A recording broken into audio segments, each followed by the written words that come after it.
উদ্ভূত পরিস্থিতিতে রোববার বিকেলে সিন্ডিকেট সভায় শিক্ষক লাঞ্ছনার ঘটনায় অভ্যন্তরীণ ও বিচার বিভাগীয় আলাদা তদন্ত কমিটি গঠনের সিদ্ধান্ত হয়। তো এটা গতকাল রাতেই ভাইস চ্যান্সেলর স্যার বলে এটা স্থগিত করেছেন। এটা আপাতত স্থগিত, এটা আমরা শুরু করছি না। আমাদের ওই সংশ্লিষ্ট বডিগুলোতে আবারও পুনরায় ব্যাপারে আলোচনা হয়ে সকল পক্ষের সাথে আলোচনার পরেই এ ব্যাপারে আমাদের চূড়ান্ত।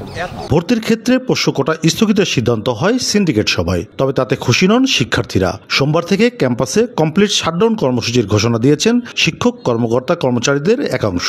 দৃষ্টান্তমূলক শাস্তি না দেখা পর্যন্ত, দৃশ্যমান না হওয়া পর্যন্ত বিশ্ববিদ্যালয়ের সকল কর্মকাণ্ড থেকে আমরা বিরত থাকব। এদিকে শিক্ষক নেতারা বলছেন উপাচার্য সিন্ডিকেট সভার নামে দায়সারা পদক্ষেপ নিয়েছেন। তো এই মুহূর্তে এটা সম্বন্ধে আমরা সেরকম কোনো মন্তব্য করব না।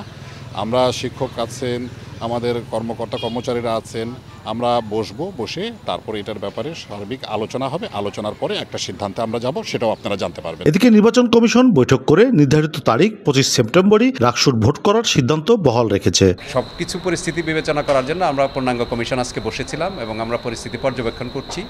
নির্বাচন 25 তারিখের ডেট, আমাদের যে পূর্ববর্তী শিডিউল আছে সেই শিডিউলেই আমরা আছি। আমাদের প্রস্তুতি শেষের পথে।